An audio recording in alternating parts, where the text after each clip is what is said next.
At 12:17 a.m., my phone rang with the kind of call every elderly parent dreads, the kind that makes your chest tighten before you even answer. "Sir, you need to come to the firm first thing in the morning," the receptionist whispered, her voice shaking. "Your son insisted we begin emergency legal procedures regarding your declining capacity."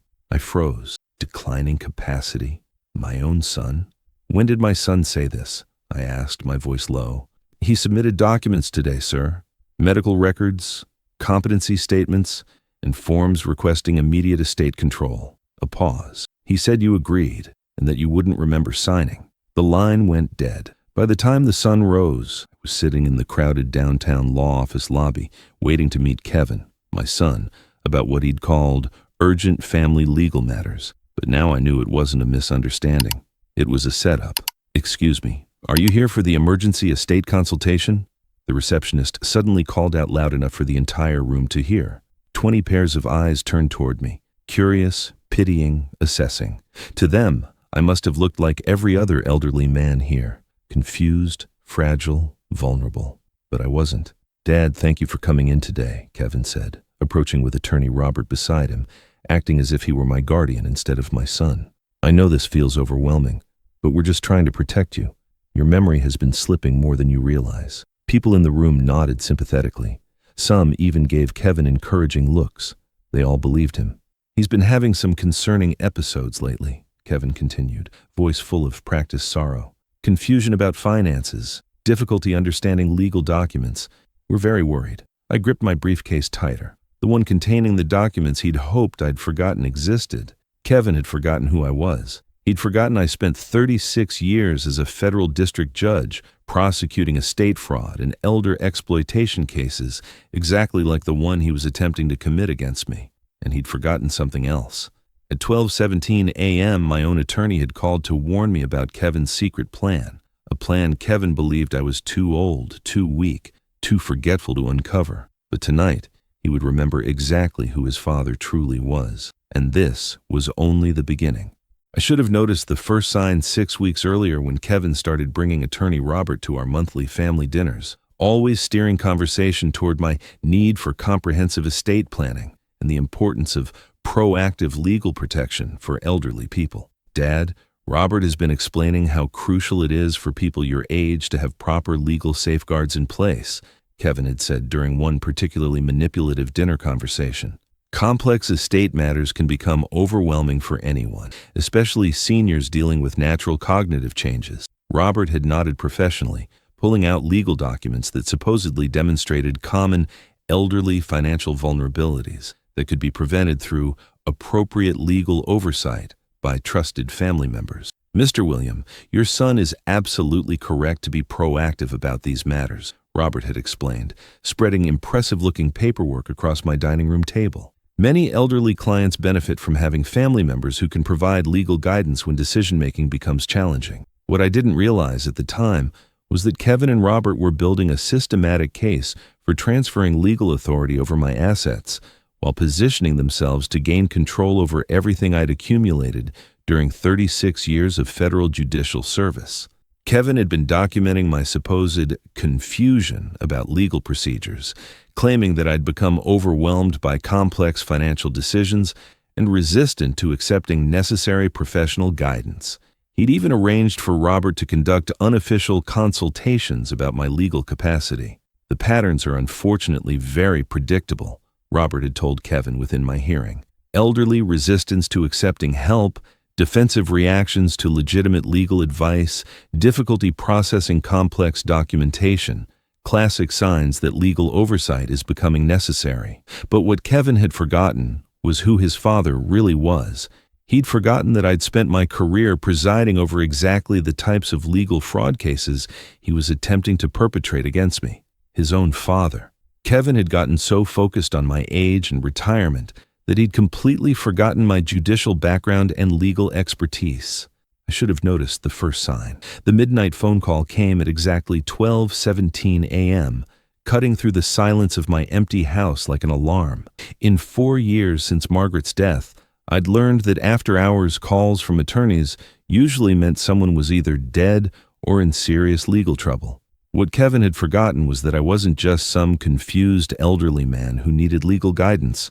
I was William, former chief district judge for the Eastern District. I'd spent 3.5 decades presiding over complex federal cases, including extensive experience with family fraud, estate manipulation, and elder exploitation schemes. "William, I'm so sorry to wake you, but this couldn't wait until morning," David whispered urgently, his voice barely audible. David had been my personal attorney for 23 years, handling routine matters like Margaret's will and property transfers. "I need you to listen very carefully, and please don't discuss this conversation with Kevin."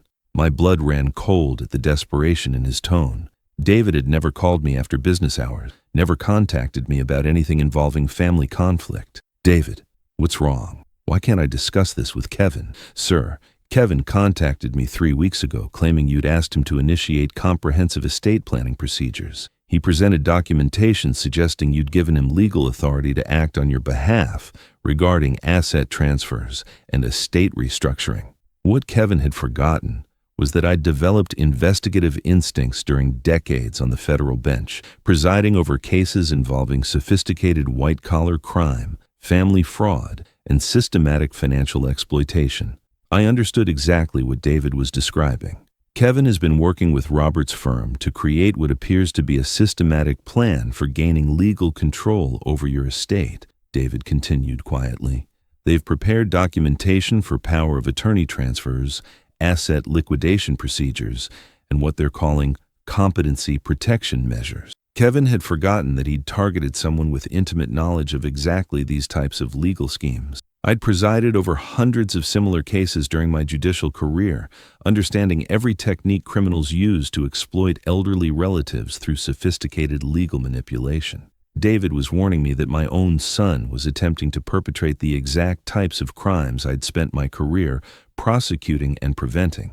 But the real shock came when David explained the specific details of Kevin's secret plan. That morning felt heavier when David showed me copies of the documentation Kevin had been preparing, evidence that revealed the scope of his systematic plan to gain control over my $2.3 million federal pension portfolio and the house Margaret and I had owned for 41 years. "Kevin has been working with Robert to create comprehensive legal authority over your assets," David explained, spreading documents across his office desk. "Power of attorney transfers, healthcare directives that give him medical decision-making authority, and asset management agreements that would essentially transfer ownership of everything you own." But Kevin's scheme wasn't just about gaining legal control over my assets.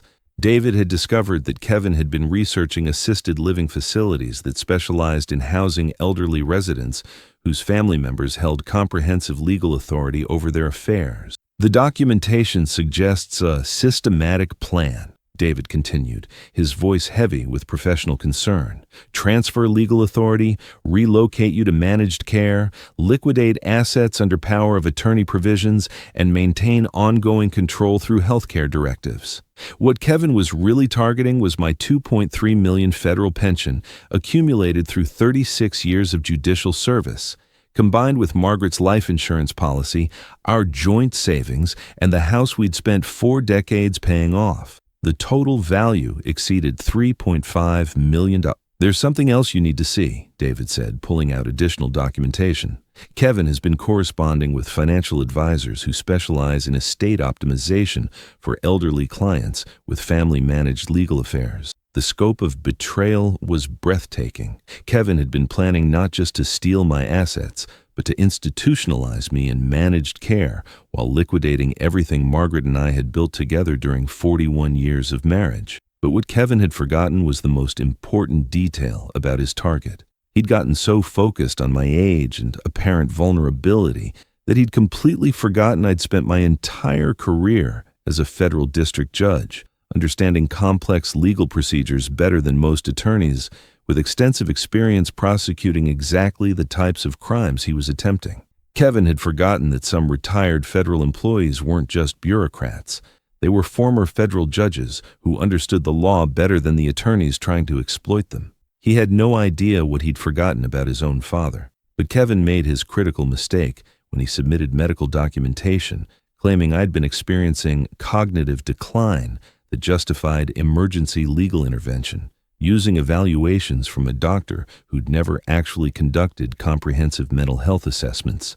The questionable medical evidence triggered verification procedures that exposed his entire scheme. The psychiatric evaluation Kevin submitted contains diagnostic conclusions that Dr. Michael doesn't typically provide in routine wellness checks, David explained, showing me detailed analysis of the suspicious documentation.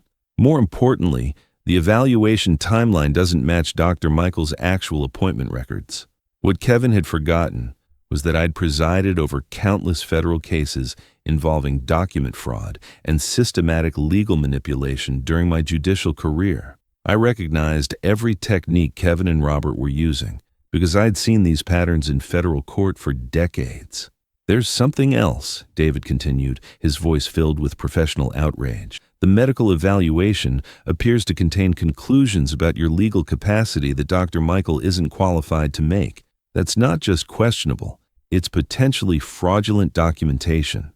The level of premeditation was staggering. Kevin had spent months building a false case for my incompetence while creating questionable medical documentation to support expedited legal proceedings that would transfer my assets to his control. I've also discovered that Robert has been advising Kevin on asset liquidation procedures before any legal authority has actually been established, David explained. They're planning to begin transferring your property immediately after gaining power of attorney authority. Kevin had left a legal trail that any competent court would recognize as systematic elder exploitation. His business background had given him understanding of financial procedures, but he'd forgotten that his target wasn't just any elderly man. Kevin had forgotten that he was attempting estate fraud against someone who'd spent 36 years as a federal district judge, someone who understood these schemes better than the attorneys trying to perpetrate them. That mistake cost him everything. And I knew the trap was closing around Kevin when David introduced me to Detective Roberts from the Financial Crimes Division and Attorney Stevens from the State Attorney General's office. The investigation had expanded rapidly once David had reported suspicious legal activity involving potential elder exploitation. Mr. William, we've discovered that your son has created an extensive scheme focused on gaining fraudulent control over your estate through manipulated legal proceedings, Detective Roberts explained. Questionable medical documentation, suspicious power of attorney filings, and systematic preparation for asset liquidation. The evidence was overwhelming and sophisticated. Kevin had enlisted Robert's legal expertise in creating a comprehensive fraud scheme that targeted not just my financial assets, but my fundamental legal autonomy and decision-making authority. We've also found correspondence between Kevin and asset management firms that specialize in optimizing estates under family legal control, Attorney Stevens added. The plan appears to have been systematic asset liquidation following legal authority transfer with ongoing institutional care to prevent interference. David spread additional evidence across his desk, copies of Kevin's research into assisted living facilities, correspondence with financial liquidation specialists, documentation showing consultation with legal experts who advertised expedited elderly estate management services. His plan was remarkably comprehensive, Detective Roberts noted. Establish questionable medical justification, gain legal authority through power of attorney procedures, relocate you to managed care, and begin systematic asset liquidation under family legal control. But what Kevin had forgotten was that he'd targeted someone with intimate knowledge of exactly these types of systematic legal crimes. I'd presided over similar federal cases for decades, understood every technique he was using, recognized every pattern in his fraudulent behavior, because I'd spent my career prosecuting these exact schemes. The investigation had also revealed that Robert's firm had been providing similar estate management services for other elderly clients, suggesting a broader pattern of systematic elder exploitation that extended far beyond my case. The trap was almost ready. That evening felt surreal when Kevin called to confirm tomorrow's estate planning meeting, his voice carrying the same caring concern he'd used for weeks, while systematically planning to destroy my independence and steal everything I'd worked for during 36 years of federal judicial service. Dad, I'm so glad you're finally taking these estate matters seriously. Robert has prepared all the documentation we discussed, and tomorrow we can get everything properly organized for your protection." I could hear the confidence in his voice. Kevin was probably reviewing his final preparations with Robert, calculating how quickly they could gain legal authority once I'd signed the power of attorney documents they'd prepared. "Actually, Kevin, I've been having some very interesting conversations recently," I replied calmly, "with my attorney David, with investigators from the Financial Crimes Division, with prosecutors from the State Attorney General's office." There was a long pause before he responded, and I could practically hear his mental gears shifting as he tried to assess whether his estate fraud had been detected by law enforcement. "Dad, what kind of investigators? Are you feeling confused about routine legal procedures? The kind who specialize in elder exploitation, estate fraud, and questionable medical documentation used to justify asset transfers. They seemed very interested in your collaboration with Robert and the legal authority you've been trying to establish." Kevin's breathing had become rapid and shallow. He was realizing that his months of criminal planning had been completely uncovered by investigators who understood elder law far better than he did. "Dad, I think you might be misunderstanding what's happening," Kevin said desperately. "The estate planning is designed to protect you from exactly this kind of paranoid thinking. Maybe Robert and I should come over so we can explain the procedures more clearly." But his voice was shaking now. Kevin understood that his criminal enterprise was collapsing, that tomorrow's meeting would expose his fraud rather than finalize his control over my assets. What Kevin had forgotten was that his father wasn't just some confused elderly man. He was someone who'd spent decades prosecuting criminals exactly like the one Kevin had become. He was losing control. That night, the calm before Kevin's legal destruction felt heavy with disappointment in my son and rage at his calculated betrayal of everything Margaret and I had tried to teach him about integrity, justice, and protecting vulnerable people rather than exploiting them. I sat in the study where Margaret and I had spent countless evenings discussing legal cases, reviewing the comprehensive evidence file the investigators had assembled about Kevin's systematic fraud. The investigation had revealed that Kevin's scheme was even more extensive than initially discovered. Over 4 months, he'd created questionable documentation, enlisted legal accomplices, and built infrastructure for liquidating my entire estate while maintaining legal control indefinitely. "Mr. William," Detective Roberts had explained during our final briefing, "your son's computer contains detailed research into managed care facilities that specialize in housing elderly residents whose family members hold comprehensive legal authority, often located far from anyone who might question legal arrangements."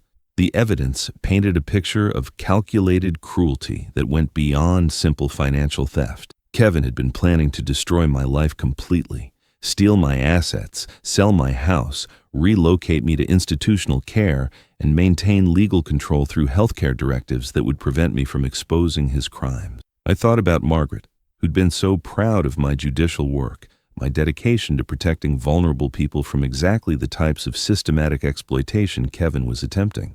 She'd believed we'd raised a son who understood justice and human dignity. Tomorrow morning, Kevin would discover that he'd targeted not just any elderly man, but someone whose entire career had been devoted to understanding and prosecuting exactly the types of crimes he was attempting to commit. Tomorrow, everything would change forever. But the confrontation came quietly when Kevin and Robert arrived at David's office for what they believed would be a routine estate planning meeting that would finalize their legal control over my assets. Their confidence was obvious as they entered the conference room, probably calculating how quickly they could begin asset liquidation. "William, we're so glad you've decided to move forward with these important legal protections," Robert began, spreading his prepared documents across the polished table while Kevin organized additional paperwork they'd brought for my signature. "The power of attorney provisions will ensure that Kevin can provide appropriate legal guidance when complex decisions become overwhelming," Robert continued, presenting the fraudulent documentation they'd spent months preparing. "These healthcare directives will also guarantee that you receive proper medical oversight." I looked at them calmly across the conference table, remembering all the similar meetings I'd presided over during my judicial career when families had attempted to exploit elderly relatives through legal manipulation. "Before I sign anything," I said quietly, "I'd like both of you to understand something important that Kevin seems to have forgotten about his father. The conference room door opened and Detective Roberts entered, followed by Attorney Stevens and two additional investigators whose credentials were clearly visible as they took positions around the table. "Mr. Kevin and Attorney Robert," Detective Roberts announced formally, "you're both under investigation for conspiracy to commit elder exploitation, attempted estate fraud, and filing questionable legal documentation." The room went completely silent. Kevin's face went from confident to terrified in seconds. Robert began frantically organizing his papers, clearly understanding that his legal career was about to end. I simply folded my hands on the table and smiled quietly at my son. "Kevin, you forgot something very important about your father. I am William, retired Chief District Judge for the Eastern District. I spent 36 years presiding over federal cases involving exactly the types of crimes you've been attempting to commit against me." He realized what he'd forgotten, and justice came quietly that afternoon when law enforcement completed their investigation and filed formal charges against Kevin and Robert. David called to inform me that both men were facing multiple felony charges related to their elaborate estate fraud scheme. Kevin and Attorney Robert are being charged with conspiracy to commit elder exploitation, attempted estate fraud, filing fraudulent legal documentation, and violating federal statutes protecting elderly citizens, Detective Roberts explained. They're facing 12 to 18 years in federal prison. Roberts' law license was suspended immediately, and the State Bar Association launched an investigation that would likely result in permanent disbarment. His legal career was effectively over, and his firm was under investigation for similar schemes involving other elderly clients.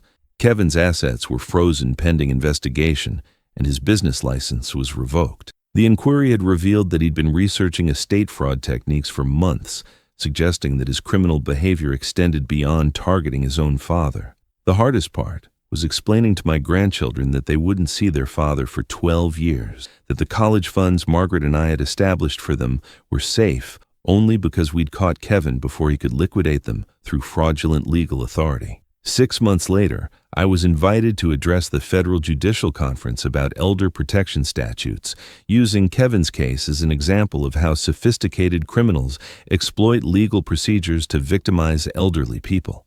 Margaret would have been proud that I'd used this terrible experience to strengthen protections for other vulnerable seniors. The federal charges ensured that Kevin would spend most of his remaining productive years in environments where his manipulation skills would prove entirely ineffective. Other elderly victims would be protected from his predatory behavior. Sometimes, the quietest revenge is simply remembering who you are when others choose to forget. Kevin had calculated that his elderly father would be easy prey for sophisticated estate fraud, but he'd forgotten the most important detail about his target. He'd forgotten that his father had spent 36 years as a federal district judge, with extensive experience prosecuting the exact crimes Kevin was attempting to commit. Kevin learned too late that some things should never be forgotten, especially who your father really is. But justice in federal court stays silent, patient, and inevitable as Margaret's memory guiding every decision.